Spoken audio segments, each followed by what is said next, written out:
muy desconcertantes las declaraciones de esta mañana del presidente López Obrador, que está llevando al extremo esta, digamos, partición del mundo político, del mundo ideológico en el que vivimos, en donde todo aquello que no se pliega a su visión del mundo tiene solamente una etiqueta, que es la etiqueta de neoliberal. Y la sorpresa es que en con este rótulo se describe pues a las causas más importantes de nuestra era, más importantes de nuestro tiempo, como son el feminismo, las causas de la protección del medio ambiente, incluso la defensa de los derechos humanos, que dice el presidente López Obrador que son una especie de conjura neoliberal para distraer al mundo y no abordar de los temas que a su juicio se ocultan bajo esta nueva agenda digamos, de distracciones. Yo creo, Pepe, que no hay izquierda contemporánea en el mundo que no esté buscando abrazar estas causas como causas de identidad de la izquierda contemporánea en el mundo. Lo vemos no solamente en las izquierdas más avanzadas en Europa, sino también en la de nuestro vecindario, en América Latina, en donde las causas ambientales, la protección de los derechos humanos, desde luego la causa de las mujeres está en el corazón del proyecto de las izquierdas. Y ahora nos dice el presidente López Obrador que esa agenda es una agenda conservadora, y que es una manera de señalar hacia el lugar contrario al que debemos nosotros mirar para estar todos en sintonía con la visión presidencial. Creo, Pepe, que esta bipartición, este maniqueísmo ideológico del presidente López Obrador está llegando a extremos francamente absurdos, que creo que deberían tener una respuesta inmediata de los suyos. ¿Qué dicen los militantes de su partido sobre esta descripción del feminismo como una causa neoliberal? ¿Qué pueden decir del ambientalismo también tachado como si fuera un proyecto conservador? Con grandes expectativas de que esos países que forman parte de G20, que son los más importantes emisores también de los gases de efecto invernadero, pues asuman compromisos más ambiciosos.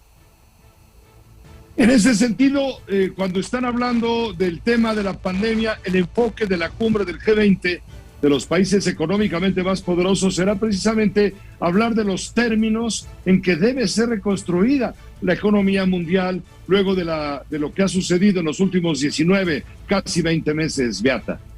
Mira, efectivamente, además del cambio climático, la situación económica y la situación sanitaria son dos grandes temas a tratar.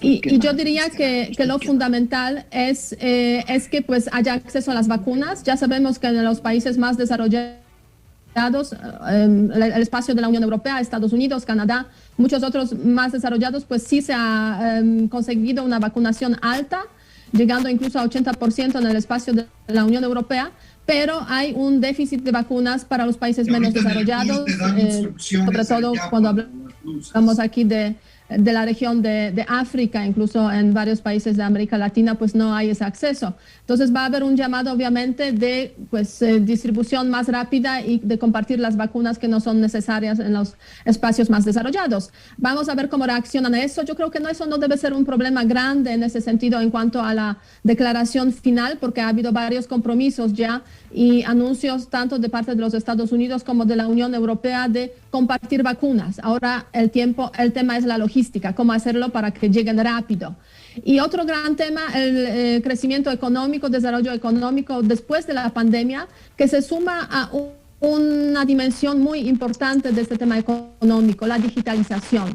En la pandemia ha habido una aceleración muy importante de la digitalización en varias partes del mundo, pero hay otras partes del mundo donde ese proceso desafortunadamente no se da, lo cual genera una brecha muy elevada entre los países más y menos desarrollados. Digitalización y a raíz de eso también la los datos personales, ¿no? Cómo debemos tratar los datos personales, la defensa de nuestros datos personales, el manejo de nuestros datos personales también se va a tratar en esa cumbre. Registros de la cárcel de alta seguridad.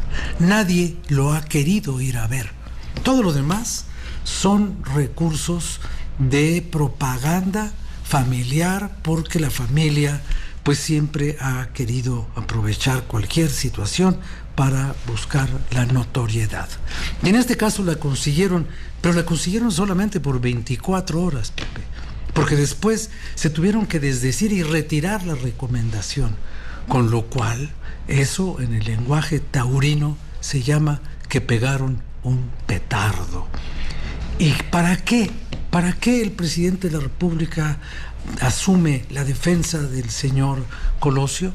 Pues solamente para seguir en la campaña de deterioro de la imagen de aquel gobierno que en ese tiempo encabezaba su enemigo favorito, el señor Carlos Salinas, quien en buena parte de la conciencia colectiva ha sido señalado como el responsable de este asesinato. No de este magnicidio, porque no fue un magnicidio, fue un homicidio, nada más. Y por eso el señor Aburto no merece ninguna otra consideración que la consideración que la ley ya le dio al juzgarlo y sentenciarlo. Cuando mencionamos el término magnicidio, nos referíamos a la dimensión que en su momento tuvo el homicidio de Luis Donaldo Colosio, que se comenzó a manejar de esa manera en los medios de comunicación. Por eso mencionábamos esta palabra, pero efectivamente tienes toda la razón. No es un magnicidio, no era un jefe de Estado, aunque estaba a punto de lograrlo, seguramente. Sí, Pepe, tienes toda la razón, y la expresión del magnicidio se manejó desde un principio, pero yo creo que de una manera jurídicamente equivocada. Políticamente pudo haber sido un magnicidio. Yo escribí alguna vez sobre Aburto y dije que su mano era muy suave, como si no tuviera fuerza, pero que había tenido la fuerza suficiente para tirar del gatillo de una pistola que cambió el rumbo del sistema político mexicano. Eso sí fue de esa manera. El mes de junio, de 15 gobiernos estatales, el pueblo bueno y sabio le entregó 11, y además le entregó miles de alcaldías, y además le entregó la mayoría absoluta del Congreso, no la calificada, porque entonces sí, ¿para qué te digo? Y entonces cuando yo me pregunto, ¿los ciudadanos somos inocentes? Porque es la pregunta central de mi novela, ya no tanto el anti-López Obradorismo como tú dices, sino ¿cuántos mexicanos volverán a votar en el 2024 por el desmantelamiento de México, Pepe? Esa es mi preocupación, ¿no?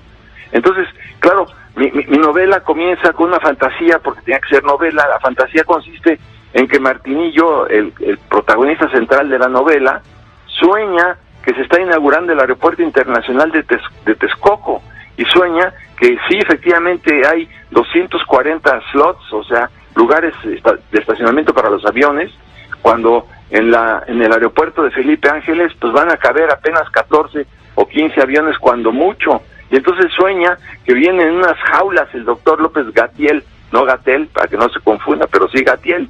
Y bueno, va en una jaula y hay un jurado popular que lo condena a la cárcel 250 años por genocida, ¿no? En otra jaula va Berrondo, que es el director general de la CFE, que también va vestido con traje a rayas como el de los presos, y le avientan todo tipo de frutas podridas y huevos podridos y unos insultos terribles.